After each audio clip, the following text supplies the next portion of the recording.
গঙ্গাসাগরে যাওয়ার পথে ছিনতাইবাজের কবলে এক যুবক। সারা রাত আহত অবস্থায় বনগাঁ স্টেশনে পড়ে থাকলেন আহত যুবক। জানা গেছে নদিয়ার ফুলিয়া এলাকার বাসিন্দা তারক সরকার বুধবার রাতে ফুলিয়ার রেল স্টেশন থেকে কাকদ্বীপ পর্যন্ত ট্রেনের টিকিট কাটেন।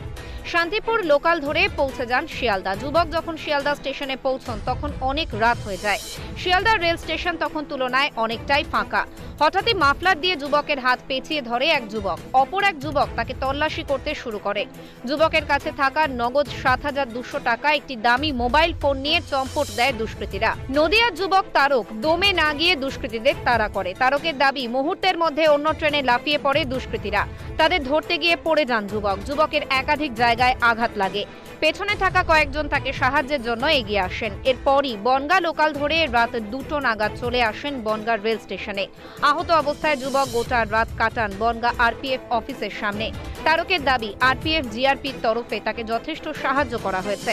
এ বিষয়ে তারক জানান, 3টা ছিল রাতের দিকে, লোকজন কম ছিল।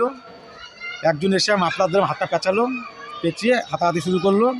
আমিও দস্তাতে শুরু করলাম। টাকাটা নিল, নেওয়ার পর ফোনটা নিয়ে একজন পালিয়ে গেল। ওর পেছনে পেছনে দৌড়ালাম। দৌড়িয়ে খানিকটা দৌড়ানোর পরে আমি ওর সঙ্গে পারলাম না। ও একটা জাম মারলো একটা টেনে, আমিও জামার থেকে বেঁধে উল্টে খেয়ে নিচে পড়লাম। পড়ে মাজাও লেগেছে, বুকেও লেগেছে। এটা কোথায় হয়েছে? শিয়ালদা স্টেশনে। শিয়ালদা? হ্যাঁ। তারপরে বনগাঁ এলেন কি করে? হ্যাঁ, ওইখান থেকে দুজন ছিল। ওদেরকে বললাম যে আমি বাড়ি যাবো, পারছি না আমি, আর প্ল্যাটফর্ম পুরো ফাঁকা। এটা কোন ট্রেন বলে বনগাঁ লোকাল, আমাকে পাঠা দেন, একটু আগায় আসি আমি। কেন এখান থেকে ফোন টোন করে দুজন যাবে, অদূর তো যাওয়া সম্ভব না। ওই জন্য দুজন আমাকে একটা বিছনা করে দিল। আমার কাছে ছিল চাদর, ট্রেনের মধ্যে বিছনা করে দিল, আমাকে শুয়ে দিল। ব্যাগ মাথায় দিয়ে আমি বনগাঁ এসে নামলাম।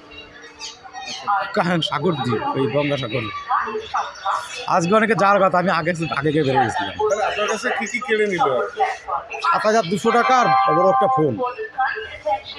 ফোনটাই মেন দরকার ছিল, ফোনটার জন্য ঝাঁপ মারিছি আমি। বৃহস্পতিবার সকালে ছেলের খবর পেয়ে বাবা ছুটে আসেন নদিয়ার ফুলিয়া এলাকা থেকে বনগাঁ রেল স্টেশনে। ছেলেকে উদ্ধার করে বাড়ি নিয়ে যান বাবা নিরঞ্জন সরকার। দেখা যায় একটি ভ্যান রিকশায় করে ছেলেকে বনগাঁ রেল স্টেশন থেকে উদ্ধার করে নিয়ে যাচ্ছিলেন। ঘটনার পরে এদিন সকালে যথেষ্ট আতঙ্কের মধ্যে রয়েছেন নদিয়ার যুবক তারক। ড্রাইভার সঙ্গে কথা বলেন, নাম্বারটা দিল। নাম্বারটা দেওয়ার পর আমি ড্রাইভারের সঙ্গে কথা বললাম। ড্রাইভার বললো, হ্যাঁ আমি ওকে এই যে বনগাঁ স্টেশনে রেখেছি, আমার আসতে আসে, আপনার যে কোনোভাবে ট্রেন ধরে বন্ধু বান্ধব দিয়ে চলে আসতে। হ্যাঁ, আমি জিআরপির হাতে, আমার ছুটি হয়ে গেছে, আমি জিআরপির হাতে দিয়ে আসছি। আপনার খবর পেয়ে এখন হ্যাঁ, খবর পর বনগাঁ থেকে, ফুলিয়ার থেকে আসলাম কেবল। কোথায় এলো? এই বনগাঁ স্টেশনে আসলাম। বনগাঁর কথা বলেছি, তো বনগাঁ এসছি। এবার কী করবেন? এবার তো ফুলিয়ায় নিয়ে যাবো।